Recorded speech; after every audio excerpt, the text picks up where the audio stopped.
Pharmaceutical analysis. Sir एक बात बताइए, हम तो हैं बायोलॉजी वाले और बायोलॉजी वालों को तो ह्यूमन बॉडी पढ़ाओ, ड्रग पढ़ाओ, मेटाबॉलिज्म पढ़ाओ, फार्माकोलॉजी पढ़ाओ, मेडिसिनल केमिस्ट्री पढ़ाओ, बायोकेमिस्ट्री पढ़ाओ, ह्यूमन एनाटॉमी एंड फिजियोलॉजी पढ़ाओ। सर ये फार्मास्यूटिकल एनालिसिस हमारी किस काम का? हम तो फार्मेसी वाले हैं, हमें तो दवाइयों से मतलब है, तो फिर ये एनालिसिस क्यों ले आए आप बीच में? देखो, कई कॉलेजेस में बताते नहीं है कि फार्मास्यूटिकल एनालिसिस का बहुत ही इंपॉर्टेंट रोल होता है फार्मेसी में, बहुत ज़्यादा ज़रूरी है ये सब्जेक्ट, क्योंकि यहाँ पर आप ड्रग की quality, purity, identity, quantification, qualification सब करते हैं। ठीक है, तो आज हम स्टार्ट करेंगे B pharmacy first semester pharmaceutical analysis. अब कई बच्चों को फार्मास्यूटिकल एनालिसिस बहुत ही टफ लगता है कि सर इसमें टाइट्रेशन करनी है, हमने तो 11th-12th में टाइट्रेशन करी ही नहीं है ना, हमने तो डमी एडमिशन लिया था सर, नीट की प्रिपरेशन कर रहे थे, या जो भी रीज़न है, हमने तो कभी टाइट्रेशन करा ही नहीं, हमें पता ही नहीं प्राइमरी स्टैंडर्ड क्या होता है, सेकेंडरी स्टैंडर्ड क्या होता है, नॉर्मेलिटी, मोलेरिटी, सर आज तक डेफिनेशन ही याद नहीं हुई इनकी।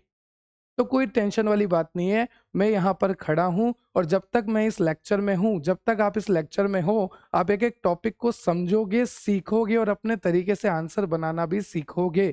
चाहे जिसकी इंग्लिश वीक है, कोई फर्क नहीं पड़ता, टॉपिक को समझो, कंसेप्ट को समझो, अपनी लैंग्वेज में लिखने की कोशिश करो, एग्जामिनर मार्क्स घर पर देके जाएंगे। ठीक है, ओके।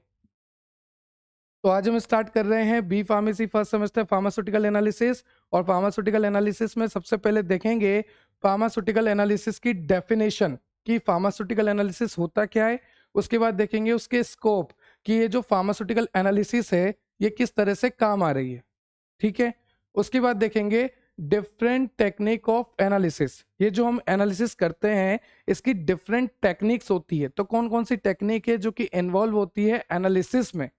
ठीक है, एनालिसिस करना मतलब किसी चीज का पता लगाना, किसी की आइडेंटिटी पता लगाना, प्यूरिटी पता लगाना, क्वालिटी पता लगाना, क्वांटिटी पता लगाना। ठीक है, अभी सब समझेंगे डिटेल में। उसके बाद होता है मेथड ऑफ एक्सप्रेसिंग कंसंट्रेशन। जैसे मान लीजिए आपके पास एक सॉल्यूशन है, उस सॉल्यूशन में कितना सॉल्यूट है, ठीक है, तो उसको एक्सप्रेस करना है, तो आप कैसे एक्सप्रेस करोगे? मोलेरिटी से। तो यहां पर हम पढ़ेंगे मोलेरिटी। क्या पढ़ेंगे? मोलेरिटी। फिर एक होता है मोलेलिटी। क्या होता है मोलेलिटी? देखो, ये हो गया मोलेलिटी, इससे पहले क्या था? मोरेलिटी। ठीक है, तो ये दोनों को डिटेल स्टडी करेंगे। साथ में हम देखेंगे नॉर्मेलिटी। इन तीनों की डेफिनेशन आ जाती है 2 मार्क्स में, कि मोरेलिटी क्या होती है, मोलेलिटी क्या होती है और नॉर्मेलिटी क्या होती है, तो इनकी तीनों की डेफिनेशन देखेंगे, साथ में इन तीनों का फॉर्मूला भी देखेंगे। उसके बाद हम देखेंगे प्राइमरी स्टैंडर्ड, सेकेंडरी स्टैंडर्ड। अब यहां से क्वेश्चन किस तरह से आता है? सपोज आपसे पूछ लिया 2 नंबर में कि प्राइमरी स्टैंडर्ड बता दीजिए और आइडियल प्रॉपर्टी बता दीजिए, प्राइमरी स्टैंडर्ड की आइडियल प्रॉपर्टी क्या होती है। ठीक है, तो ये क्वेश्चन 2 मार्क्स में ही बनता है। पर अगर आपसे साथ में पूछ लिया कि प्राइमरी स्टैंडर्ड और सेकेंडरी स्टैंडर्ड को डिफाइन करिए बहुत डिटेल में, तो आपको बताना है प्राइमरी स्टैंडर्ड होता क्या है, फिर ideal property of primary standard, फिर एग्जाम्पल, फिर सेकेंडरी स्टैंडर्ड होता क्या है, फिर ideal property of secondary standard with example. Clear? तो इस तरह से क्वेश्चन बनते हैं यहाँ पर।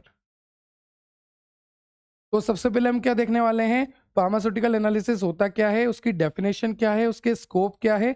उसके बाद हम देखेंगे डिफरेंट टेक्निक ऑफ एनालिसिस। उसके बाद हम देखेंगे कि किस तरह से हम कॉन्सेंट्रेशन को एक्सप्रेस कर सकते हैं, weight by volume, volume by volume, weight by volume, है ना, वेट बाय वेट, अलग अलग तरह से हम कॉन्सेंट्रेशन को एक्सप्रेस कर सकते हैं परसेंटेज में वगैरह वगैरह। फिर प्राइमरी स्टैंडर्ड, सेकेंडरी स्टैंडर्ड। अगर इंपॉर्टेंस की बात करूं कि कहां से ज्यादा क्वेश्चन आता है, तो क्वेश्चन आपको अगर 2 मार्क्स में बताऊं तो मोरेलिटी, मोलेलिटी और नॉर्मेलिटी, ये तीनों क्वेश्चन 2 मार्क्स में बनते हैं।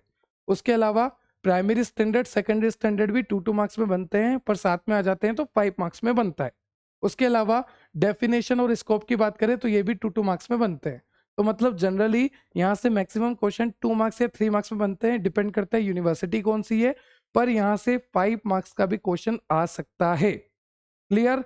तो अब समझेंगे बहुत ही डिटेल में कि ये फार्मास्यूटिकल एनालिसिस है क्या। इतना गंदा मुंह बनाया ना मैंने, है क्या ये, है ना। चलो समझते हैं, पहले इसको साफ कर लेते हैं, सब स्वच्छ भारत का अभियान कर लेते हैं पहले।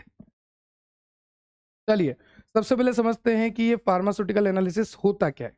तो फार्मास्यूटिकल एनालिसिस बेसिकली क्या है, एक केमिस्ट्री की ब्रांच ही है, it is a branch of chemistry, एक केमिस्ट्री की ब्रांच है। हमारी इनऑर्गेनिक केमिस्ट्री है, ऑर्गेनिक केमिस्ट्री है, फिजिकल केमिस्ट्री है, वैसे ही हमारा pharmaceutical analysis it is a branch of chemistry.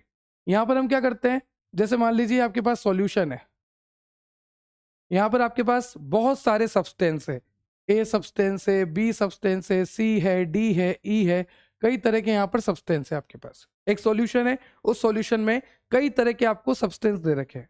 अब मान लीजिए आपको किसी सब्सटेंस का पता लगाना है, ठीक है, तो पता किसकी मदद से लगाओगे, with the help of pharmaceutical analysis. तो फार्मास्यूटिकल एनालिसिस की मदद से आप आइडेंटिफाई कर सकते हो, किसी भी कंपाउंड को आइडेंटिफाई करना हो या उसकी प्यूरिटी को चेक करना हो, उसकी प्यूरिटी को चेक करना हो या उसकी क्वालिटी को चेक करना हो या उसकी क्वांटिटी को चेक करना हो, आई रिपीट, उसका आइडेंटिफिकेशन करना हो, उसकी प्यूरिटी को चेक करना हो, उसकी क्वालिटी को चेक करना हो या उसकी क्वांटिटी को चेक करना हो, ठीक है, क्वांटिटी। तो आप यहाँ पे क्या कर सकते हैं, with the help of pharmaceutical analysis आप यहाँ पर किसी भी सॉल्यूशन में किसी भी सब्सटेंस का आइडेंटिटी पता कर सकते हैं, प्यूरिटी कर सकते हैं, क्वालिटी पता कर सकते हैं, क्वांटिटी पता कर सकते हैं। क्लियर?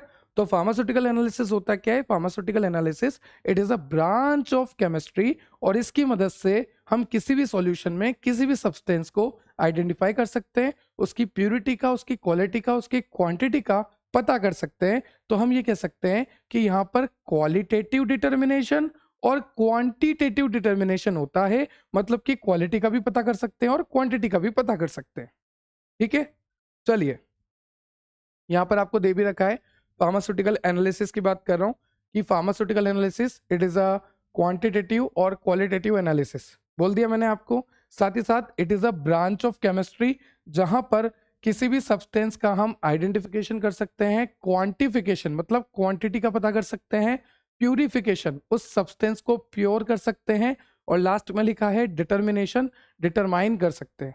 ठीक है, तो फार्मास्यूटिकल एनालिसिस यहाँ पर लिखा है, देखो, pharmaceutical analysis is the branch of chemistry that involve the identification, quantification, purification, determination, और वी कैन से हम यहाँ पर क्या कर सकते हैं, क्वालिटी का भी पता कर सकते हैं।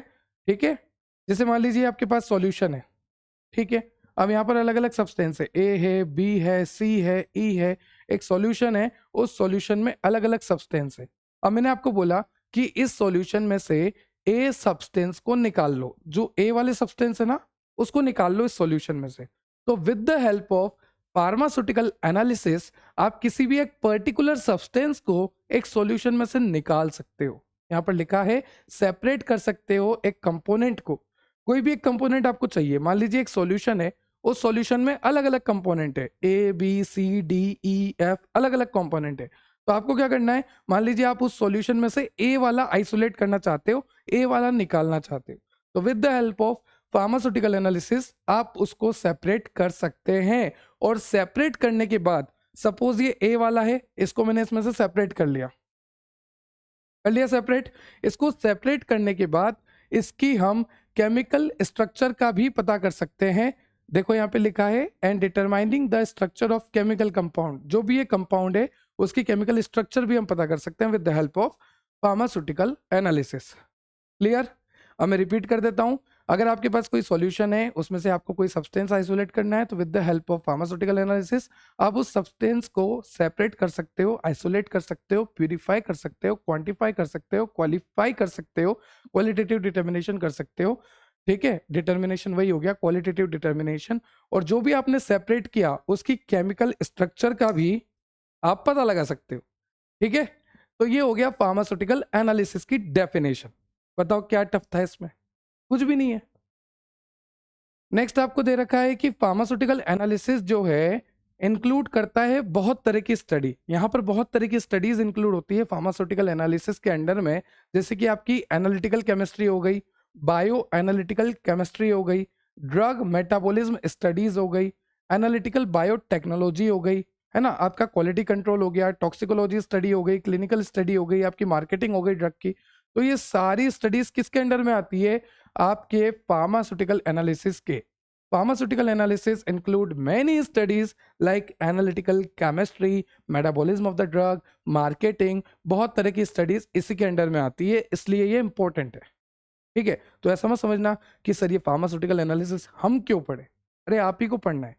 एक बात बताइए, क्या एनालिटिकल केमिस्ट्री ड्रग के केमिस्ट्री से आपका काम नहीं है? बिल्कुल है। क्या आपको ड्रग के मेटाबॉलिज्म से काम नहीं है? बिल्कुल है। बायोटेक्नोलॉजी से बिल्कुल काम पड़ेगा 6 सेमेस्टर में। तो ये सारी चीजें किसके अंडर में आ रही है? फार्मास्यूटिकल एनालिसिस के अंडर में। तो पढ़ना पड़ेगा ना यार, बिल्कुल पढ़ना पड़ेगा। ठीक है, अब देखो यहां पर आपको बता रखा है स्कोप ऑफ फार्मास्यूटिकल एनालिसिस। जो फार्मास्यूटिकल एनालिसिस है उसके क्या क्या स्कोप है। सबसे पहले आपको लिखा है क्वालिटी कंट्रोल। जो भी ड्रग रिलीज होती है मार्केट में उसका क्वालिटी कंट्रोल करना। ठीक है, तो वो भी स्कोप में आएगा फार्मास्यूटिकल एनालिसिस में। नेक्स्ट आपको दे रखा है ड्रग का डेवलपमेंट। देखो ध्यान से सुनना, ड्रग जो मार्केट में लॉन्च होती है वो ड्रग कई सारे स्टेज से निकलती है। जैसे मान लीजिए किसी इंसान को, ठीक है, कोई केमिकल कंपाउंड मिला, ये प्लांट है, इस प्लांट में से कोई केमिकल कंपाउंड मिला। अब वो चाहता है, उसे पता लग गया कि जो भी मुझे केमिकल कंपाउंड इस प्लांट से मिला है वो बहुत अच्छा एनाल्जेसिक है। एनाल्जेसिक का मतलब होता है दर्द को सही करने वाली दवा है। ये बहुत अच्छी ड्रग है, ये बहुत अच्छी एनाल्जेसिक ड्रग है। एक बंदा था, उसने प्लांट में डिस्कवरी करी, कोई केमिकल उसे मिला, उस केमिकल का उसे पता लगा कि ये बहुत अच्छा दर्द निवारक है, एनाल्जेसिक प्रॉपर्टी रखता है, ये ड्रग बहुत अच्छी है, इसको पता लग गया। तो अब ये क्या चाहता है कि इस ड्रग को ये मार्केट में लॉन्च करना चाहता है। तो एक बात बताइए, क्या डायरेक्ट ये ड्रग को मार्केट में लॉन्च कर देगा? नहीं कर सकता। डायरेक्ट ड्रग जो है मार्केट में लॉन्च नहीं होगी। तो यहां पर क्या होगा, ये जो ड्रग है इसका पहले प्री क्लिनिकल ट्रायल होता है, फिर क्लिनिकल ट्रायल होता है, फिर रेगुलेटरी बॉडी जैसे कि CDSCO इसे अप्रूव करती है, तब जाके ये मार्केट में लॉन्च होता है। और भी कई तरह की एप्लीकेशन लगती है, वो आप 7th 8th सेम में पढ़ोगे। ठीक है, मतलब हमें ये पता लग गया कि किसी भी ड्रग को मार्केट में लॉन्च करना आसान नहीं है। सालों लगते हैं, 30-35 साल, और उसके बाद भी करोड़ों अरबों रुपए खर्च होते हैं। ठीक है, तो ये जो ड्रग का डेवलपमेंट फेज है इसमें भी फार्मास्यूटिकल एनालिसिस काम आती है। डेवलपमेंट फेज का मतलब कि ड्रग जब आइसोलेट ही हुई, प्लांट से निकाली गई, तो ड्रग जब आइसोलेट हुई उसके बाद से लेकर ड्रग जब तक मार्केट में आई, तो ये पूरा ड्रग का डेवलपमेंट फेज होता है। और ड्रग के डेवलपमेंट फेज में फार्मास्यूटिकल एनालिसिस का बहुत ही इंपॉर्टेंट रोल होता है। तो चाहे आप क्वालिटी कंट्रोल करो, चाहे आप ड्रग का डेवलपमेंट करो, चाहे आप फार्माकोकाइनेटिक प्रॉपर्टी पे स्टडी करो या बायो एनालिसिस करो, ठीक है, चाहे आप ड्रग की स्टेबिलिटी को टेस्ट करो। देखो ड्रग की स्टेबिलिटी पता करना बहुत जरूरी है। मान लीजिए मेरे पास दवाई है, इस दवाई को मैं मार्केट में लॉन्च करने जा रहा हूं, तो मुझे इसकी स्टेबिलिटी टेस्टिंग करनी पड़ती है। जब आप 5th सेमेस्टर में आओगे तब आप सारी स्टेबिलिटी टेस्टिंग पढ़ोगे। ठीक है, तो चाहे मुझे स्टेबिलिटी टेस्टिंग ही क्यों ना करनी हो, या फिर इम्प्योरिटी प्रोफाइलिंग। ये क्या होता है सर? इम्प्योरिटी प्रोफाइलिंग एक तरह की प्रोसेस है जहां पर हम हमारे सब्सटेंस में, जैसे मान लीजिए आपका सब्सटेंस है, आपका ड्रग है, इसमें आपको पता करना है कि कौन सी इम्प्योरिटी है। ठीक है, तो इम्प्योरिटी है या नहीं उसका पता करना, और अगर इम्प्योरिटी है तो कितनी है उसका पता करना। ध्यान से सुनना, इम्प्योरिटी है या नहीं उसका पता करना, और अगर इम्प्योरिटी है तो कितनी इम्प्योरिटी है उसका पता करना, वो सब आता है इम्प्योरिटी प्रोफाइलिंग में। तो ये एक प्रोसेस होती है जहां पर ये सब होता है। तो ये भी स्कोप में ही आता है फार्मास्यूटिकल एनालिसिस के। तो बथेरे बहुत सारे स्कोप है, जैसे कि आपका क्वालिटी कंट्रोल हो गया, ड्रग डेवलपमेंट हो गया, मेथड डेवलपमेंट एंड वैलिडेशन हो गया, फार्माकोकाइनेटिक हो गया, बायो एनालिसिस हो गया, स्टेबिलिटी टेस्टिंग हो गया, इम्प्योरिटी प्रोफाइलिंग हो गया, रेगुलेटरी कंप्लायंस, ये भी सरकार का ही है ड्रग को लॉन्च करने के लिए। उसके बाद काउंटरफिट ड्रग डिटेक्शन, ये क्या होता है? Process of determining low quality fake और डुप्लीकेट ड्रग। मान लीजिए लो क्वालिटी की ड्रग है, कोई फेक ड्रग है या कोई डुप्लीकेट ड्रग है, तो क्या उसे मार्केट में लॉन्च होने देंगे? नहीं नहीं सर। अगर कोई डुप्लीकेट ड्रग, कोई फेक ड्रग मार्केट में लॉन्च हो गई तो पेशेंट की हेल्थ पे फर्क पड़ेगा, है ना? तो उसको भी लॉन्च नहीं होने देंगे। तो उसको बोलते हैं काउंटरफिट ड्रग डिटेक्शन। यहाँ पर हम क्या करते हैं, ड्रग को डिटेक्ट करते हैं कि कहीं वो फेक तो नहीं, डुप्लीकेट तो नहीं। तो ये सारा आता है स्कोप ऑफ फार्मास्यूटिकल एनालिसिस में। ठीक है सर, एनालिसिस की डेफिनेशन क्लियर हो गई कि फार्मास्यूटिकल एनालिसिस का इतना सा मतलब होता है कि ये एक केमिस्ट्री की ब्रांच है, और अगर आपके पास कोई सॉल्यूशन है तो उसमें से आप किसी भी सब्सटेंस को आइडेंटिफाई कर सकते हो, प्यूरिफाई कर सकते हो, क्वांटिफाई कर सकते हो, क्वालिटेटिव डिटर्मिनेशन कर सकते हो, साथ ही साथ आप उसकी केमिकल स्ट्रक्चर का पता कर सकते हो। और फिर हमने स्कोप ऑफ फार्मास्यूटिकल एनालिसिस देखा। ठीक है, अभी तक कोई दिक्कत नहीं, बहुत ईजी चल रहा है सब कुछ। देखो वही वाली बात हो गई, क्वालिटी की बात हो गई। ड्रग की क्वालिटी बहुत ज़रूरी है, जो मैं बोल रहा हूँ ध्यान से सुनना। जैसे मान लीजिए मैं खड़ा हूँ और मैं कहीं जंगलों में गया, किसी प्लांट में से मुझे कोई अच्छी सी ड्रग मिल गई और मुझे पता लग गया कि यार ये ड्रग तो बहुत अच्छी है, इस ड्रग से तो बुखार सही हो जाता है, इस ड्रग से तो सर दर्द सही हो जाता है, मतलब कि ये जो ड्रग है, इस ड्रग की प्रॉपर्टी है कि ये एनाल्जेसिक है, दर्द को सही करती है, ये जो है एंटीपायरेटिक है, बुखार को सही करती है। मुझे पता लग गया, मुझे इस ड्रग के बारे में पता लग गया। अब मैं चाहता हूं कि इस ड्रग को मैं डेवलप करूं, इस ड्रग का डेवलपमेंट करके इसको अच्छे से मॉडिफाई करके मैं मार्केट में लॉन्च करूं, ताकि लोगों का मैं भला कर सकूं और खुद का मैं भला कर सकूं। यही मैं चाहता हूं। तो जब मैंने ड्रग को डिस्कवर किया, जब मैंने ड्रग को आइसोलेट किया, उसके बाद बहुत तरह के स्टेप होते हैं। क्योंकि ध्यान से सुनना, मान लीजिए मुझे तो ये पता लगा कि ड्रग जो है सर दर्द सही कर रही है, ड्रग जो है बुखार सही कर रही है, पर कल को अगर वही ड्रग कैंसर कर दे किसी को, तो साइड इफेक्ट कर दे, लॉन्ग टर्म टॉक्सिसिटी कर दे, एडवर्स इफेक्ट ला दे, तो ये जो स्टेप्स होती हैं, जब ड्रग आइसोलेट हुआ उससे लेकर ड्रग जब मार्केट में जा रही है, तो ये जो स्टेप्स होती है, ये बहुत सालों की स्टेप्स होती है, यहाँ पर बहुत पैसा लगता है। और इन स्टेप्स को करने का एक ही मतलब है कि जब कभी भी वो ड्रग मार्केट में जाए तो वो बहुत ही अच्छी क्वालिटी की जाए, इस तरह की ड्रग मार्केट में जाए कि वो पेशेंट को नुकसान पहुंचा ही ना, नहीं पहुंचाना चाहिए।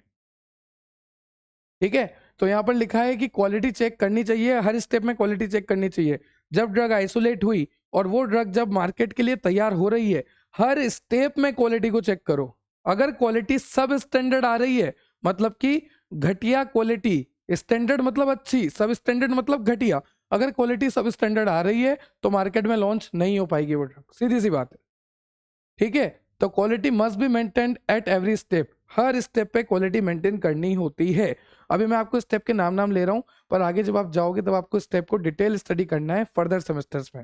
नाम बता देता हूँ, pre clinical trial, clinical trial, कुछ नॉन क्लिनिकल ट्रायल, फिर कई तरह की एप्लीकेशन होती है, एफडीए, आईएनडीए, और कई तरह की रेगुलेटरी अथॉरिटी होती है, सीडीएस को, ठीक है, डीसीजीआई वगैरह अप्रूव करते हैं, उसके बाद फाइनली ड्रग जो है मार्केट में आती है।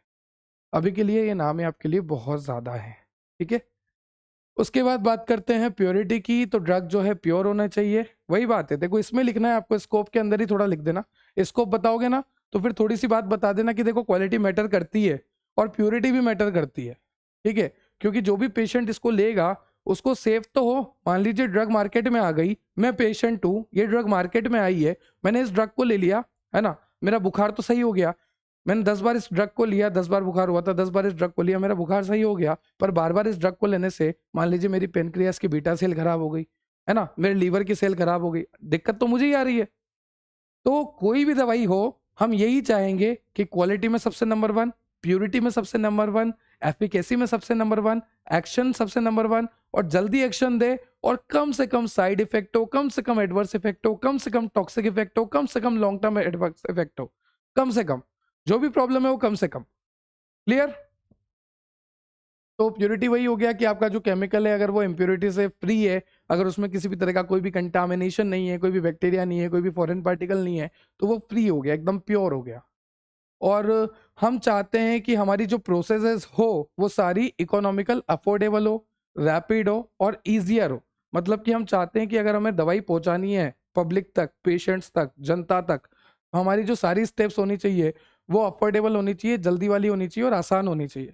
क्योंकि देखो अफोर्डेबल होगी, मान लीजिए मैं दवाई बना रहा हूँ और मुझे कम रेट लगी दवाई बनाने में, तो मैं उतने ही कम में जनता को भी दे पाऊंगा।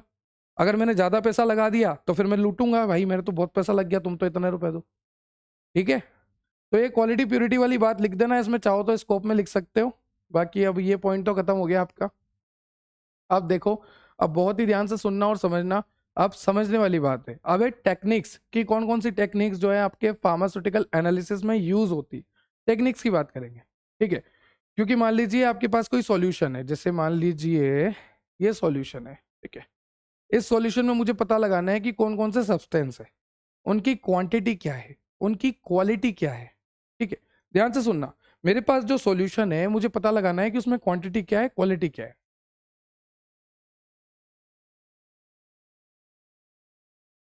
मान लीजिए यहाँ पर मुझे पता लगाना है इसकी क्वांटिटी कितनी है, तो एक तो क्वांटिटेटिव डिटर्मिनेशन करनी पड़ेगी, और क्वालिटी का मतलब है कि इसके अंदर क्या क्या है। एक तो क्वालिटी पता करना है, क्वांटिटी पता करना है। तो with the help of pharmaceutical analysis, मैंने आपको बता ही दिया था कि आप क्वालिटी का पता कर सकते हो, आइडेंटिफाई कर सकते हो, क्वांटिटी का पता कर सकते हो, ठीक है। तो वही सारी बातें हैं। तो अभी आपका सेकंड पॉइंट स्टार्ट हो गया, techniques in pharmaceutical analysis. So there are various technique of pharmaceutical analysis which can be divided into two major category. देखो टेक्निक तो बहुत सारी होती है फार्मास्यूटिकल एनालिसिस की, है ना, पर उसको दो मेजर कैटेगरी में डिवाइड किया है, दो मेजर कैटेगरी में। सबसे पहला है आपका क्वालिटेटिव एनालिसिस, क्वालिटी का पता करना। फिर होता है आपका क्वांटिटेटिव एनालिसिस। मान लीजिए ए नाम का सब्सटेंस इसमें मिला, तो वो क्या हो गया, क्वालिटेटिव, कि हाँ कौन सा मिला, ए नाम का मिला। क्या क्वालिटी है, ए है, ए नाम का मिला। अब दूसरा क्या है, क्वांटिटेटिव, ए नाम का जो सब्सटेंस मिला वो कितनी क्वांटिटी में है, वो हो गया क्वांटिटेटिव, ठीक है। क्वालिटेटिव का मतलब कि कुछ मिला है, ए नाम का मिला है। अब वो ए नाम का कितना मिला है, वो हो गया क्वांटिटेटिव, क्या क्वांटिटी है उसकी। तो दो तरह से एनालिसिस होती है, कुछ मिला, और अगर मिला तो वो कितना मिला, और अगर कुछ मिला तो क्वालिटेटिव, और कितना मिला तो क्वांटिटेटिव, ठीक है। तो यहां पर आप qualitative as well as quantitative analysis करते हैं। तो सेकंड टॉपिक आपका स्टार्ट हो गया है, टेक्निक्स इन फार्मास्यूटिकल एनालिसिस। मैं वापस रिपीट कर रहा हूं, there are various type of technique, there are various type of pharmaceutical analysis technique which can be divided into two major categories. First one is qualitative analysis, second one is quantitative analysis. तो सबसे पहले start करते हैं quality से, qualitative analysis, ठीक है। तो जैसे मान लीजिए हमने पढ़ा था लिमिट टेस्ट, याद है किसी को, लिमिट टेस्ट पढ़ा था हमने इनऑर्गेनिक केमिस्ट्री में। तो हमने वहां पर क्या पढ़ा था, हमने पढ़ा था सल्फर का लिमिट टेस्ट, आयरन का लिमिट टेस्ट, आर्सेनिक का लिमिट टेस्ट, क्लोराइड का लिमिट टेस्ट, मॉडिफाइड क्लोराइड का लिमिट टेस्ट, कई तरह के लिमिट टेस्ट पढ़े थे। तो अगर मान लीजिए सल्फर की बात करता हूँ, तो हमने क्या पता करा था कि ये आपका कोई सैंपल है, ये आपका कोई सैंपल है, इस सैंपल में कितना सल्फर है, कितना यहाँ पर सल्फर है, सल्फर प्रेजेंट है या नहीं, सल्फर प्रेजेंट है या नहीं।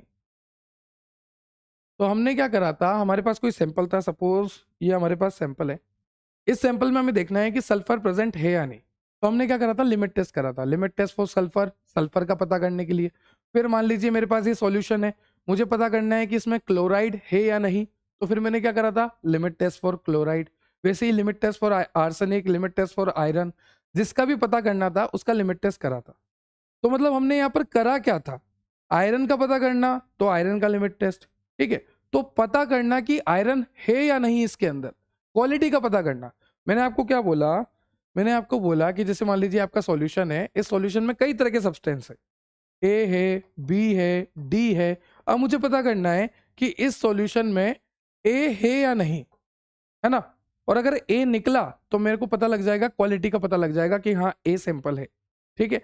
तो ये लिमिट टेस्ट भी क्वालिटेटिव एनालिसिस में आते हैं। और अगर आपको एक क्वेश्चन बहुत बड़ा आ जाए, 10 मार्क्स में आ जाए, है ना, कि डिफरेंट टेक्निक बताओ फार्मास्यूटिकल एनालिसिस की, वैसे तो नहीं आएगा, 100% श्योर हूं मैं, 110%, फिर भी कभी आ जाए, बहुत ही बैड लक हो, बहुत ही पेपर गंदा बन गया हो, तो उसमें फिर आप लिमिट टेस्ट भी लिख सकते हो भाई। और लिमिट टेस्ट तो बहुत याद है आपको, है ना, 2-3 लिमिट टेस्ट लिखो, अपने आप पेज भर जाएंगे सारे। तो टेक्निक्स में क्या है, वही क्वालिटी का पता करना, क्वांटिटी का पता करना। क्वालिटी का मतलब ये होता है कि हमारे सैंपल में वो पर्टिकुलर सब्सटेंस है या नहीं, ए है या नहीं। जैसे आयरन का लिमिट टेस्ट, तो हम ये चेक करते हैं कि आयरन है या नहीं। तो पर्टिकुलर किसी को चेक करना, किसी को आइडेंटिफाई करना, वो हो गया क्वालिटेटिव, पता करना कि है या नहीं। और अगर मिल गया तो कितनी क्वांटिटी में मिला, तो वो हो गया क्वांटिटेटिव एनालिसिस। क्लियर। तो देखो क्वालिटेटिव के लिए लिखा है, this category of analysis involve various test procedure that are design for the identification of compound in the sample. Obviously हमें क्या करना है, आइडेंटिफाई करना है कि हमारे सैंपल में ये वाला कंपाउंड है या नहीं। जैसे मान लीजिए ये आपका सैंपल है, अब मैं आपको बोल रहा हूँ कि इस सैंपल में आयरन है या नहीं। तो हमने यहाँ पे क्या करा, किसी सैंपल में एक पर्टिकुलर कंपाउंड का पता लगाने की कोशिश करी। तो यहाँ पर वही होता है, किसी भी सैंपल में एक पर्टिकुलर कंपाउंड के पता लगाने की कोशिश अगर आप कर रहे हो तो उसे कहते हैं क्वालिटेटिव एनालिसिस, ठीक है। और इसे आप कैसे पता कर सकते हो, कई तरह के कलर रिएक्शन टेस्ट होते हैं, क्वालिटेटिव एनालिसिस के अंडर में आते हैं। वो सारे लिमिट टेस्ट क्वालिटेटिव एनालिसिस के अंडर में आते हैं। Melting point and boiling point determination, ठीक है, ये भी क्वालिटेटिव एनालिसिस के अंडर में आता है। और प्रेसिपिटेट फॉर्मेशन, ये सारे एग्जाम्पल हो गए क्वालिटेटिव एनालिसिस के। क्लियर। एक कंपाउंड का पता करना हमारे सॉल्यूशन में कि वो है या नहीं, वो हो गया क्वालिटेटिव एनालिसिस। चलिए अब क्वांटिटेटिव देखते हैं, और क्वांटिटेटिव को बहुत ही डिटेल में देखेंगे, तो ध्यान से सुनना। क्वांटिटेटिव एनालिसिस, नाम से पता लग रहा, क्वांटिटी का पता करना कि हमारे सैंपल में कितनी क्वांटिटी में कोई भी सब्सटेंस प्रेजेंट है। जैसे मान लीजिए यहाँ पर मैं आपको बताता हूँ, ये एक सॉल्यूशन है और हमें पता लगा कि यहाँ पर ए नाम का कोई भी सब्सटेंस प्रेजेंट है। तो हमें ये पता करना है कि जो ए नाम का सब्सटेंस है वो कितनी क्वांटिटी में है, क्या वो 10 है, क्या वो 20 है, क्या वो 30 है, कितनी क्वांटिटी में है, क्वांटिटेटिव डिटर्मिनेशन करना है। क्लियर हुआ आपको यहाँ तक? चलिए, तो this category of analysis involve the quantitative determination of a compound in the sample. Generally, the quantitation has been done on the basis of some physical property of the component. यहाँ पर हम quantitative determination तो करते हैं, quantity का पता तो लगाते हैं, तो किस बेसिस पे लगाते हैं? जनरली जो क्वांटिटी का पता हम लगाते हैं वो लगाते हैं on the basis of some physical property. ठीक है, अगर मैं क्वांटिटेटिव एनालिसिस टेक्निक की फर्दर क्लासिफिकेशन करूं तो यहाँ पर आपको कई तरह के मेथड्स दे रखे हैं जिससे आप क्वांटिटी का पता लगा सकते हैं। क्वालिटेटिव देख लिया, अभी क्वांटिटी का पता लगाना है, तो क्वांटिटी का पता लगाने के लिए कई तरह के मेथड्स होते हैं। सबसे पहले लिखा है केमिकल मेथड। केमिकल मेथड में आता है आपका वॉल्यूमेट्रिक, ग्रेविमेट्रिक और गैसोमेट्रिक। उसके बाद है आपका फिजिको केमिकल मेथड, जिसको आप बोलते हो इंस्ट्रूमेंटल मेथड। उसके बाद है आपका माइक्रोबायोलॉजिकल मेथड, और लास्ट में है आपका बायोलॉजिकल मेथड। तो क्वांटिटी का पता लगाने के लिए कई तरह के मेथड होते हैं, 4 तरह के मेथड आपको बता रखे हैं, जहां पर आप क्वांटिटी का पता कर सकते हो कि आपके सैंपल में किसी भी सब्सटेंस की कितनी क्वांटिटी प्रेजेंट है। तो किस किस से पता करोगे? केमिकल मेथड है, फिजिको केमिकल मेथड है, जिसको बोलते हैं इंस्ट्रूमेंटल मेथड। केमिकल मेथड की बात करूं 3 तरह से है, वॉल्यूमेट्रिक, ग्रेविमेट्रिक, गैसोमेट्रिक। और ये वॉल्यूमेट्रिक में आपको टाइट्रेशन ही बताना है। उसके बाद माइक्रोबायोलॉजिकल मेथड है, और लास्ट में बायोलॉजिकल मेथड है। तो 1 बाय 1 सभी को देखते हैं। सबसे पहले बात करते हैं केमिकल मेथड की। तो यहाँ पर आपको कुछ भी नहीं करना, बहुत सिंपल है, एक नॉर्मल टाइट्रेशन आपको करनी है। देखो टाइट्रेशन बहुत तरह से होती है, अगर मैं आपको बताऊं तो टाइट्रेशन न्यूट्रलाइजेशन टाइट्रेशन होती है, प्रेसिपिटेशन टाइट्रेशन होती है, कॉम्प्लेक्सोमेट्रिक टाइट्रेशन होती है, नॉन एक्वस टाइट्रेशन होती है, और ऑक्सीडेशन रिडक्शन टाइट्रेशन होती है। तो टाइट्रेशन बहुत तरह से होती है, बहुत तरह से होती है, पर हमें एक सिंगल टाइट्रेशन करके बताना है जिससे हम ये समझ जाए टॉपिक। ठीक है, तो सबसे पहले क्वांटिटेटिव एनालिसिस में फर्स्ट आपको दे रखा है केमिकल मेथड, और केमिकल मेथड में सबसे पहला दे रखा है वॉल्यूमेट्रिक, और यही वॉल्यूमेट्रिक जो है टाइट्रेशन होता है। देखो यहाँ पर लिखा भी है, the volumetric method also known as volumetric analysis और टाइट्रेशन। अब टाइट्रेशन करके देखेंगे। टाइट्रेशन में क्या करना होता है? बहुत सिंपल है, नीचे आपको लेना होता है एनालाइट का सॉल्यूशन। ये आपका एनालाइट का सॉल्यूशन है, एनालाइट का सॉल्यूशन। चलो मैं एक एग्जांपल से समझाता हूँ। मान लीजिए यहाँ पर जो बेस है वो NaOH है। क्या है? यहाँ पर बेस है NaOH, और हमें पता करना है कि ये जो NaOH है यहाँ पर कितनी क्वांटिटी में NaOH प्रेजेंट है। ठीक है, आपके पास कोई सॉल्यूशन है, उस सॉल्यूशन में बेस है NaOH, सोडियम हाइड्रोक्साइड, ये बेस प्रेजेंट है उस सॉल्यूशन में। हमें पता करना है कि इस सॉल्यूशन में कितना NaOH है, कितना बेस प्रेजेंट है। तो हम क्या करेंगे? हम करेंगे टाइट्रेशन। हम क्या करेंगे? यहां पर लेंगे ब्यूरेट, है ना, दिस इज ब्यूरेट, उसमें हम भरेंगे टाइट्रेंट, दिस इज टाइट्रेंट। ध्यान से सुनते जाना, टाइट्रेंट भरेंगे। ठीक है, टाइट्रेंट है आपका, जैसे मान लीजिए HCl। ओके, और यहां पर हम इंडिकेटर भी ऐड कर देंगे, नीचे जो सॉल्यूशन है उसमें इंडिकेटर ऐड कर देंगे। वेट ए मिनट, यहां पर हम इंडिकेटर को ऐड कर देंगे, दिस इज इंडिकेटर। अब ध्यान से सुनते जाना, यहाँ पर होगा क्या, आपको पता लग गया क्या करना है। आपके पास एक सॉल्यूशन है, उस सॉल्यूशन में सोडियम हाइड्रोक्साइड है, बेस है। हमें पता करना है कि हमारे सॉल्यूशन में कितना सोडियम हाइड्रोक्साइड है, कितना बेस है। तो हमने क्या करा, इस सॉल्यूशन में एक इंडिकेटर को ऐड कर दिया। ठीक है, एक इंडिकेटर ऐड हो गया। ऊपर से हम क्या डाल रहे हैं? टाइट्रेंट डाल रहे हैं। टाइट्रेंट क्या है? यहाँ पर हाइड्रोक्लोरिक एसिड है। अब नाम से पता लग रहा है ये एसिड है। ठीक है, चलिए अब ड्रॉप बाय ड्रॉप हम क्या करेंगे? इस टाइट्रेंट को अंदर डालेंगे सॉल्यूशन में। तो हम क्या कर रहे हैं? हम जो है एसिड को बेस में ऐड कर रहे हैं। ध्यान से सुनना, हम क्या कर रहे हैं? धीरे धीरे एसिड को बेस में ऐड कर रहे हैं। तो ऊपर क्या है? एसिड, और उस एसिड को हम धीरे धीरे कहाँ पे डाल रहे हैं? इस बेस में डाल रहे हैं, बेस में डाल रहे हैं। तो जब एसिड और बेस रिएक्ट कर रहे हैं तो यहाँ पर क्या होता है? न्यूट्रल रिएक्शन होती है। क्या होती है? Neutral reaction. ठीक है, यहाँ पर सॉल्ट वगैरह बनता है, न्यूट्रल रिएक्शन होती है। मतलब हम ये देख रहे हैं कि जैसे जैसे हम यहाँ से HCl ऐड करते जा रहे हैं, नीचे का जो NaOH है वो न्यूट्रल होता जा रहा है। मतलब कि जैसे जैसे हम एसिड मतलब कि HCl ऐड करते जा रहे हैं, जो नीचे का बेस है NaOH वो जो है न्यूट्रल होता जा रहा है। ये आपको पता लग रहा है ना? एसिड ऐड करते जा रहे हैं, बेस जो है न्यूट्रल होता जा रहा है। तो ड्रॉप बाय ड्रॉप हम ऐड कर रहे हैं। चलिए हमने ऐड करा ऐड करा ऐड करा ऐड करा, जो NaOH है वो न्यूट्रल होता गया न्यूट्रल होता गया न्यूट्रल होता गया। मान लीजिए 5 मिनट बाद ऐसा कुछ हुआ कि यहाँ पर जितना भी NaOH था वो सारा न्यूट्रल हो गया, सारा न्यूट्रल हो गया। मतलब कि नीचे जो है NaOH खत्म हो गया, बिल्कुल खत्म हो गया। नीचे जो सॉल्यूशन में NaOH था वो बिल्कुल खत्म हो गया। अब जो अगली बूंद गिरेगी, ये जो अगली बूंद अब नीचे आएगी, इसको कुछ मिलेगा ही नहीं, NaOH खत्म हो चुका है। अभी तक क्या हो रहा था कि HCl NaOH से मिल रहा था और न्यूट्रल हो रही थी रिएक्शन। पर एक कंडीशन ऐसी आई जब HCl ने NaOH को खत्म ही कर दिया, डालते जा रहे नीचे का NaOH खत्म हो गया।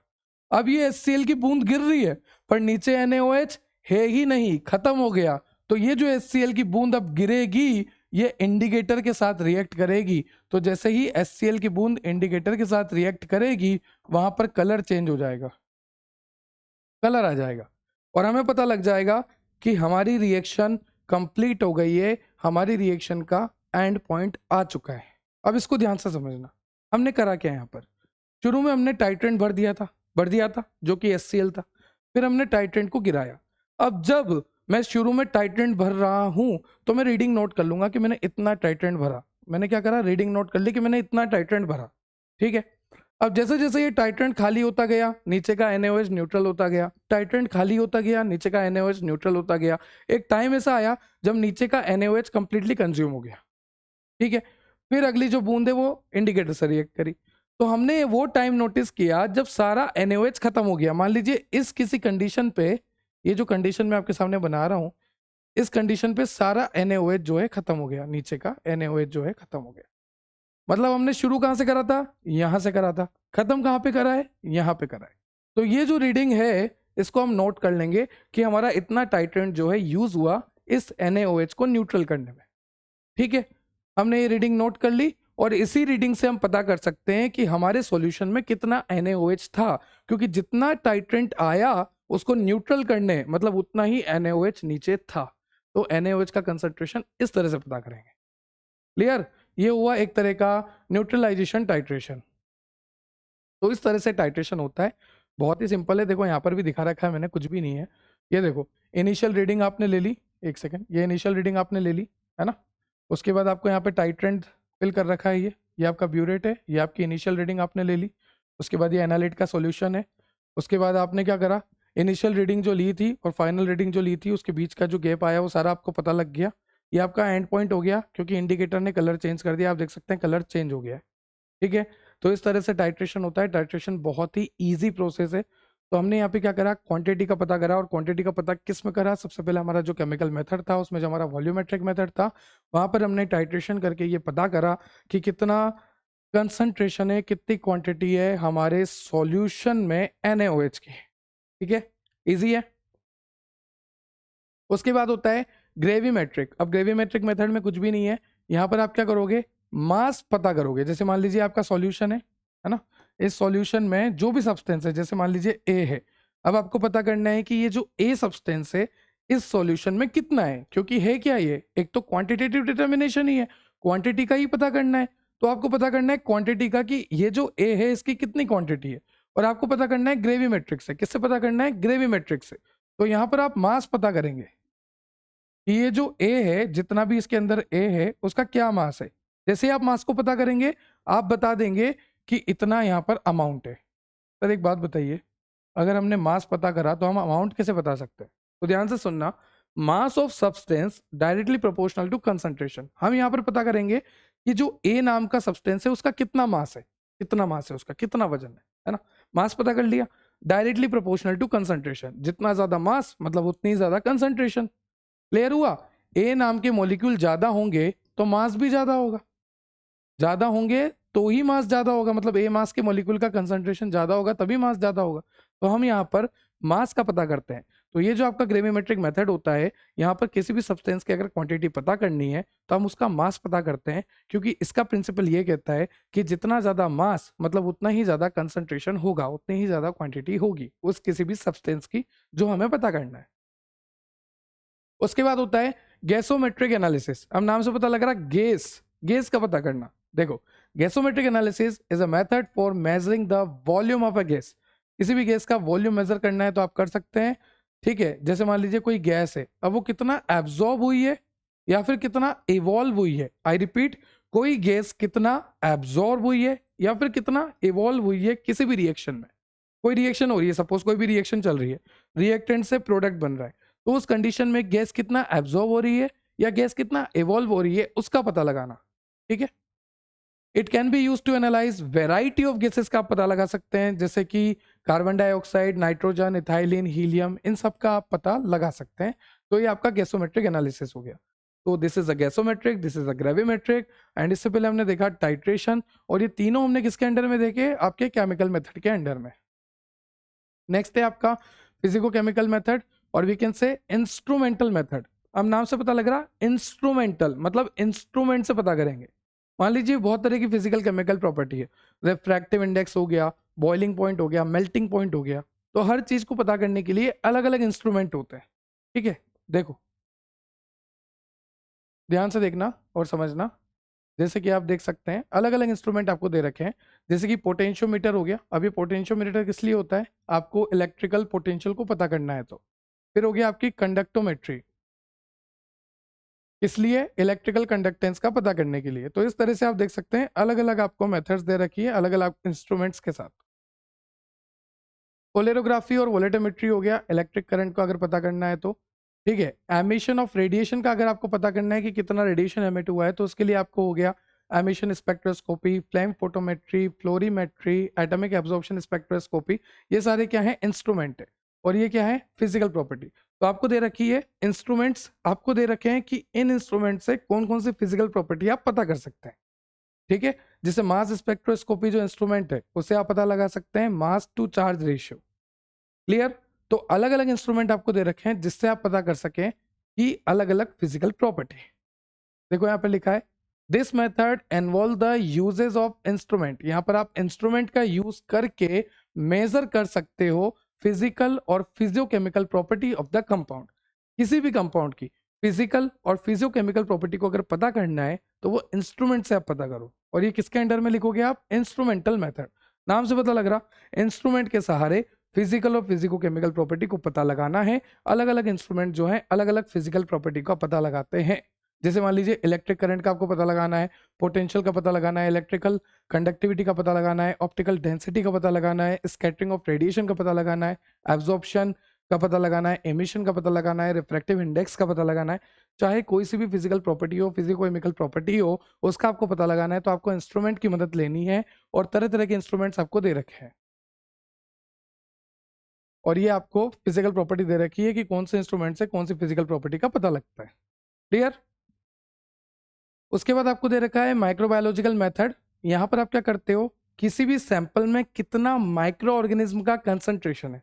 देखो ये माइक्रोबायोलॉजिकल मेथड हो गया, ये आपका इंस्ट्रूमेंट वाला मेथड हो गया। ये सब किसके अंदर आ रहे हैं? ये सब आ रहे हैं आपके क्वांटिटेटिव के अंडर। क्वांटिटी का पता लगाना है, क्वांटिटी कितनी है। ठीक है, तो कोई भी आपके पास सैंपल है, उस सैंपल में कितने माइक्रो ऑर्गेनिज्म है, क्वांटिटी का पता लगाना है। ठीक है, तो वो किस में आएगा? Microbiological method. जैसे कि एग्जाम्पल की बात करूं, पीसीआर। जब आप 6 सेम में जाओगे, बायोटेक्नोलॉजी पढ़ोगे, तब आपको पता लगेगा पॉलीमरेज चेन रिएक्शन, इसको दिया था कैरी मुलिस ने। ठीक है, अभी इतना याद रखिए बस, ये एग्जाम्पल हो गया इसका। उसके बाद हो गया बायोलॉजिकल मेथड। अब यहाँ पर क्या करना होता है? जैसे मान लीजिए आपकी सेल है ना, ये आपकी नॉर्मल सेल है, ह्यूमन सेल है।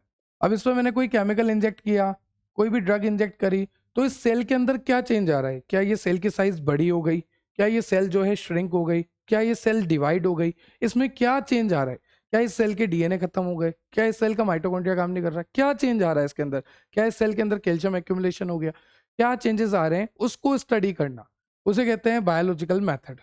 ठीक है, तो ये बायोलॉजिकल मेथड हो गया, ये माइक्रोबायोलॉजिकल मेथड हो गया। माइक्रोबायोलॉजिकल मेथड में हमें ये देखना है कि हमारे सिंबल में कितना माइक्रो ऑर्गेनिज्म का कंसंट्रेशन है।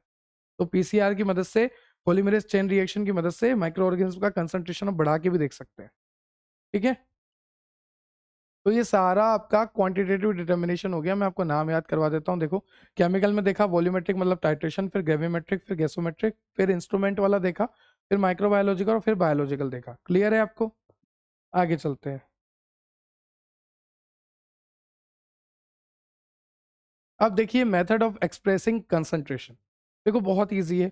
मोलरिटी, मोलेलिटी और नॉर्मेलिटी, इनकी डेफिनेशन और इनका फॉर्मूला याद रखना है। इसके अलावा आपको कोई यहाँ पर ज़्यादा दिमाग नहीं लगाने की ज़रूरत है। ठीक है, मतलब आपको सीधा सा बोला है कि जैसे मान लीजिए आपके पास एक सॉल्यूशन है। ठीक है, इस सॉल्यूशन में कितना सॉल्यूट है उसको पता करो। आपके पास एक सॉल्यूशन है, उस सॉल्यूशन में कितना सॉल्यूट है, सॉल्यूट की कंसंट्रेशन क्या है उसको पता करो। 1 लीटर सॉल्यूशन में कितना अमाउंट ऑफ सॉल्यूट प्रेजेंट है, इसको एक्सप्रेस करने के लिए मोलरिटी काम आती है। क्या काम आती है? मोलरिटी।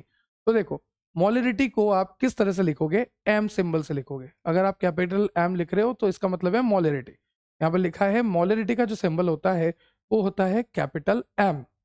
ठीक है, यहां पर हम क्या करते हैं? सोल्यूट का कंसंट्रेशन पता करते हैं कि हमारा जो सॉल्यूशन है, सपोज हमारे पास कोई सॉल्यूशन है, उस सॉल्यूशन में कितना सॉल्यूट का कंसंट्रेशन है उसको पता करना, तो वो होता है मोलरिटी की मदद से। और मोलरिटी को कैसे लिखते हैं? कैपिटल एम से लिखते हैं। अगर बात करें मोलरिटी की, तो molarity is a crucial in various field. Molarity बहुत फील्ड में काम आती है, जैसे केमिस्ट्री हो गया, बायोकेमिस्ट्री हो गया, फार्माकोलॉजी हो गया। ठीक है, ये बात ध्यान रखना। चलिए, तो it is defined as the number of mole of solute per litre of solution. कितना सोल्यूट है 1 लीटर सॉल्यूशन में, कितना सोल्यूट प्रेजेंट है 1 लीटर सॉल्यूशन में, उसको बोलते हैं मोलरिटी। तो मोलरिटी मतलब कि हमें यह देखना है कि हमारे सॉल्यूशन में कितना सोल्यूट है, और वी कैन से हमारे 1 लीटर सॉल्यूशन में कितना सोल्यूट प्रेजेंट है। और मोलरिटी को कैपिटल एम से डिनोट किया जाता है, और इसका फॉर्मूला जो होता है वो होता है moles of solute divided by volume of solution in litre. ठीक है, तो ये डेफिनेशन आपको याद रखनी है बस, मोलरिटी की और फॉर्मूला। उसके बाद मोलेलिटी की बात करते हैं। मोलेलिटी स्पेलिंग देख लो, अलग है। वो मोलेरिटी था, ये मोलेलिटी है ना। तो यहाँ पर डिफरेंस बता रखा है। जैसा कि मैंने आपको बोला था मोलेरिटी में कैपिटल एम लिखा जाता है, बोला था। अब यहाँ पर जो मोलेलिटी होता है उसमें स्मॉल एम से डिनोट किया जाता है। फर्क क्या है? वहां पर सॉल्यूशन आपका लीटर में था, यहाँ पर आपको किलोग्राम में बात करनी है, केजी में बात करनी है, इतना फर्क है बस। ठीक है, देखो फॉर्मूला देखो, moles of solute divided by litre of solution. यहाँ पर देखो moles of solute divided by kilogram of solvent. यहाँ सॉल्वेंट की बात हो रही है, किसकी बात हो रही है? सॉल्वेंट की। और केजी में बात हो रही है, बस इतना सा फर्क है। आपको इतना याद रखना है, सॉल्वेंट की बात हो रही है सॉल्यूशन की जगह, और केजी में बात हो रही है। ठीक है, किलोग्राम में बात हो रही है। तो ये मोलरिटी है, ये मोलिलिटी है। ये कैपिटल एम से डिनोट करते हैं, ये स्मॉल एम से डिनोट करते हैं। इसका फॉर्मूला ये रहा, इसका फॉर्मूला ये रहा। ठीक है, इसकी यूनिट आपको दे रखी है मोल पर लीटर, इसकी यूनिट आपको दे रखी है मोल पर केजी। क्लियर? अब देखो, ये जो आपकी मोलिलिटी है, दिस वन, ये जो मोलिलिटी आपको दिखा रखी है, molality is better than molarity. अरे सर क्या बात कर रहे हो? ये जो मोलिलिटी है ये बेटर कैसे है मोलरिटी से, बताओ। तो ध्यान से सुनना, ये जो मोलिलिटी है, molality, molality is better than molality for determining the boiling point, melting point. अगर बात करते हैं बॉइलिंग पॉइंट की, अगर बात करते हैं मेल्टिंग पॉइंट की, तो अगर इनको डिटरमाइन करना है, इनका पता लगाना है, तो इसके लिए मोलिलिटी बेस्ट है। ये बात ध्यान रखना। चाहे आपको फ्रीजिंग पॉइंट डिप्रेशन का पता लगाना है, मेल्टिंग पॉइंट का पता लगाना है, बॉइलिंग पॉइंट का पता लगाना है, तो मेल्टिंग पॉइंट का पता लगाना हो, बॉइलिंग पॉइंट का पता लगाना हो, फ्रीजिंग पॉइंट डिप्रेशन का पता लगाना हो, इन सबके लिए बेस्ट कौन है? मोलिलिटी। लीटी, आर नहीं आ रहा। ठीक है, मोलिलिटी। चलिए, उसके बाद बात करते हैं परसेंटेज कंसंट्रेशन। तो आप किस तरह से लिख सकते हैं? बहुत इजी है, देखो ध्यान से सुनना। वेट बाय वेट, तो यहाँ पर क्या होगा? ग्राम्स में बात होगी, है ना। वॉल्यूम बाय वॉल्यूम, तो यहाँ पर एमएल में बात होगी। ध्यान से देखना, वेट बाय वेट मतलब दोनों ही ग्राम में है। वेट किस में होता है? वजन किस में होता है? ग्राम किलोग्राम में होता है ना, कि सर ये तो 200 ग्राम का है, सर ये तो 500 ग्राम का है, तो ये ग्राम में बात हो रही है ना, ग्राम किलो में, है ना। तो वेट किस में होगा? ग्राम में होगा। वॉल्यूम किस में होगा? एमएल में होगा। वेट किस में होगा? ग्राम में होगा। वॉल्यूम किस में होगा? एमएल में होगा। बस वही लिखा हुआ है, देखो ध्यान से देखो। देखो वेट मतलब ग्राम, वॉल्यूम मतलब एमएल, देखो ध्यान से। ग्राम ऑफ सोल्यूट, वेट मतलब ग्राम ऑफ सोल्यूट, मतलब हमारा जो सोल्यूट का ग्राम की बात हो रही है। और वॉल्यूम मतलब हमारे सॉल्यूशन की बात हो रही है 100 मिलीलीटर सॉल्यूशन में। ठीक है, अब वैसे यहाँ पर देखो वॉल्यूम और वॉल्यूम मतलब यहाँ पर चाहे सोल्यूट हो या चाहे सॉल्यूशन हो, दोनों ही एमएल में रहेंगे। Millilitre of solute, millilitre of solution. और यहाँ पर क्या है, वेट और वेट, मतलब कि चाहे आपका सॉल्यूट हो चाहे आपका सॉल्यूशन हो, दोनों ही ग्राम में रहेंगे, बस इतना याद रखना है। फिर एक और होता है पार्ट्स पर मिलियन, इसका मतलब होता है ppm.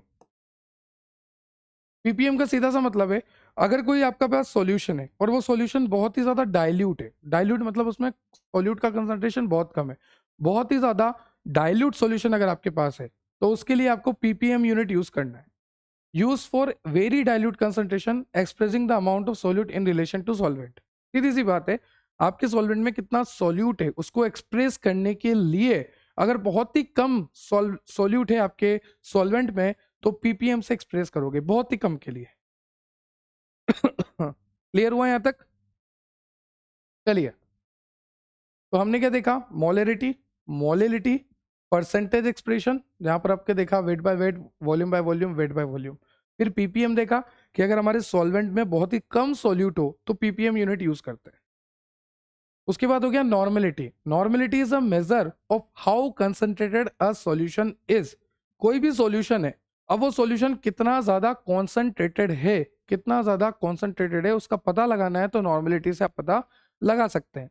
Normality is a measurement of how concentrated a solution is. It is also known as equivalent concentration. तो नॉर्मेलिटी को किस नाम से जानते हैं? Normality, also known as equivalent concentration. Normality is a measure of how concentrated solution is. इसका formula होता है नॉर्मेलिटी का, equivalent of solute divided by solution. ठीक है, सीधा सा है, आपका जो सॉल्यूशन है वो कितना कंसंट्रेटेड है वो पता लगाना है, नॉर्मेलिटी, बात खत्म। ठीक है, चलिए, normality is commonly used in the following situation. जैसे कि मान लीजिए एसिड बेस केमिकल रिएक्शन हो रही हो, प्रेसिपिटेशन रिएक्शन हो रही हो, रेडॉक्स रिएक्शन हो रही हो, तो इस कंडीशन में नॉर्मेलिटी का यूज किया जाता है। क्लियर हो गया? दो दो नंबर में डेफिनेशन आएगी, डेफिनेशन के साथ फॉर्मूला लिखना है, फॉर्मूला के साथ दो तीन लाइन एक्स्ट्रा भी लिखनी है, तब जाके 2 मार्क्स मिलता है। उसके बाद बात करते हैं primary standard versus secondary standard. इसको ध्यान से सुनना और समझना। ठीक है, चलिए प्राइमरी स्टैंडर्ड की बात करते हैं। A primary standard is a chemical reagent used to make standard solution for titration. अगर आपको स्टैंडर्ड सॉल्यूशन बनाना है, कोई भी टाइट्रेशन आपको परफॉर्म करनी है, उस टाइट्रेशन को परफॉर्म करने के लिए आपको स्टैंडर्ड सॉल्यूशन बनाना है। तो स्टैंडर्ड सॉल्यूशन आप बनाओगे कैसे? प्राइमरी स्टैंडर्ड से। अब primary standard is a chemical reagent. Primary standard क्या होता है? एक तरह का केमिकल रिएजेंट ही होता है जो कि काम आता है स्टैंडर्ड सॉल्यूशन बनाने के लिए।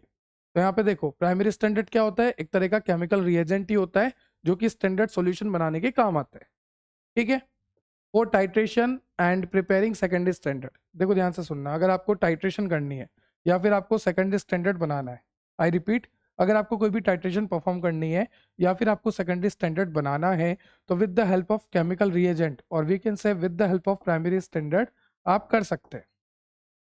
तो केमिकल रिएजेंट से मतलब कि जो प्राइमरी स्टैंडर्ड होता है, जो केमिकल रिएजेंट होता है प्राइमरी स्टैंडर्ड, उससे आप टाइट्रेशन कर सकते हैं, उससे आप सेकेंडरी स्टैंडर्ड को भी बना सकते हैं। तो लाइन को ध्यान से पढ़िएगा।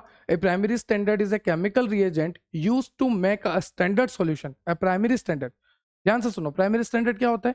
प्राइमरी स्टैंडर्ड एक तरह का केमिकल रिएजेंट ही होता है जो कि स्टैंडर्ड सॉल्यूशन बनाने के काम आता है, और उससे आप टाइट्रेशन भी कर सकते हैं और सेकेंडरी स्टैंडर्ड को भी बना सकते हैं। Clear? Clear. A primary standard is a reagent that is very pure. अभी मैंने आपको बोला कि प्राइमरी स्टैंडर्ड एक तरह का केमिकल रिएजेंट होता है, तो ये केमिकल रिएजेंट कैसा होना चाहिए? बहुत ज्यादा प्योर होना चाहिए, स्टेबल होना चाहिए, हाइग्रोस्कोपिक नहीं होना चाहिए। मतलब कि मान लीजिए यहाँ पर ये प्राइमरी स्टैंडर्ड रखा हुआ है, तो ये प्राइमरी स्टैंडर्ड आसपास से मॉइस्चर नहीं लेना चाहिए, आसपास से वाटर के मॉलिक्यूल नहीं लेना चाहिए, क्योंकि मान लीजिए ये प्राइमरी स्टैंडर्ड रखा हुआ है और इसने आसपास से मॉइस्चर ले लिया, तो ये प्राइमरी स्टैंडर्ड खराब हो जाएगा।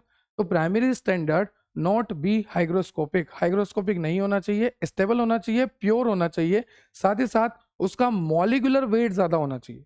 तो ये सारी बातें प्राइमरी स्टैंडर्ड में होनी चाहिए। और प्राइमरी स्टैंडर्ड और कुछ नहीं, एक केमिकल रिएजेंट ही है जिससे एक स्टैंडर्ड सॉल्यूशन बनता है टाइट्रेशन के लिए, और जिससे सेकेंडरी स्टैंडर्ड भी बनता है। ठीक है, वो प्योर होना चाहिए, स्टेबल होना चाहिए, उसका मोलिकुलर वेट ज्यादा होना चाहिए, और हाइग्रोस्कोपिक बिल्कुल भी नहीं होना चाहिए। यहाँ पर लिखा है कि प्योरिटी अच्छी होनी चाहिए, स्टेबिलिटी अच्छी होनी चाहिए, वेट अच्छा होना चाहिए, हाइग्रोस्कोपिक नहीं होना चाहिए। ठीक है, आसानी से मिल जाए प्राइमरी स्टैंडर्ड, ऐसा होना चाहिए। सस्ता हो, ज्यादा महंगा नहीं हो, सस्ता हो। लो टॉक्सिसिटी हो। टॉक्सिसिटी अगर है भी तो बहुत ही कम से कम होनी चाहिए, प्राइमरी स्टैंडर्ड वो होता है। ठीक है, अप्रोक्स 99% प्योरिटी होनी ही चाहिए, मिनिमम टू मिनिमम 99% प्योरिटी होनी ही चाहिए, तब जाके वो प्राइमरी स्टैंडर्ड कहलाता है। देखो यहां पर सारी चीजें लिखी है। The commonly use primary standard substances are, अगर आपको एसिड बेस टाइट्रेशन करनी है, अगर आपको रेडॉक्स टाइट्रेशन करनी है, अगर आपको प्रेसिपिटेशन टाइट्रेशन करनी है, अगर आपको कॉम्प्लेक्सोमेट्रिक टाइट्रेशन करनी है, चाहे आपको कोई सी भी टाइट्रेशन करनी हो, acid base, redox, precipitation, complexometric, चाहे कोई सी भी टाइट्रेशन करनी हो, हर किसी के लिए यहाँ पर प्राइमरी स्टैंडर्ड लिखा हुआ है। जैसे एसिड बेस टाइट्रेशन के लिए सोडियम कार्बोनेट हो गया, पोटेशियम हाइड्रोजन थैलेट हो गया, सक्सिनिक एसिड हो गया, बेंजोइक एसिड हो गया, ऑक्जेलिक एसिड हो गया, एडिपिक एसिड हो गया। रेडॉक्स टाइट्रेशन के लिए बात करूं, potassium dichromate, potassium bromate, potassium iodate, sodium oxalate और आर्सेनियस, और we can say arsenious oxide. Precipitated precipitation titration के लिए sodium chloride, potassium bromide, silver nitrate. Complexometric titration के लिए various pure metals such as zinc, magnesium, manganese and salt such as lead nitrate and calcium carbonate. ये जितना भी मैंने आपको बोला ये सारे प्राइमरी स्टैंडर्ड है, मतलब ऐसे रिएजेंट है जो कि एक स्टैंडर्ड सॉल्यूशन बनाने के काम आते हैं for the performance of titration और for the preparation of secondary standard भी ये काम आते हैं। ठीक है, तो ये सारे एग्जांपल हो गए और ये सारी मेथड हो गई कि एसिड बेस टाइट्रेशन में कौन कौन से प्राइमरी स्टैंडर्ड होते हैं, रेडॉक्स में कौन कौन से होते हैं, प्रेसिपिटेशन में कौन से होते हैं, और कॉम्प्लेक्सोमेट्रिक में कौन से आपके प्राइमरी स्टैंडर्ड होते हैं। ठीक है, नेक्स्ट आपको दे रखा है properties of primary standard. Primary standard की क्या प्रॉपर्टी होती है, तो अभी हमने देखा कि उसकी प्योरिटी अच्छी हो, उसकी स्टेबिलिटी अच्छी हो, उसका मॉलिक्यूलर वेट ज़्यादा हो, वो कम टॉक्सिक हो, ये सारी बातें तो होनी ही चाहिए। ठीक है, तो यहाँ पर वही लिखा है, देखो प्योर फॉर्म में होना चाहिए, इजी टू प्योरीफाई, अगर थोड़ी बहुत इंप्योरिटी है तो वो आसानी से प्योर हो जाए। ठीक है, स्टेबल हो, ठीक है, 99.9% एटलीस्ट प्योर हो, मतलब 100% ही हो गया वो, है ना, प्योर होना ही चाहिए। केमिकली स्टेबल हो और ज़्यादा रिएक्टिव ना हो और हाइग्रोस्कोपिक ना हो, मतलब कि मॉइस्चर को ना ले, है ना।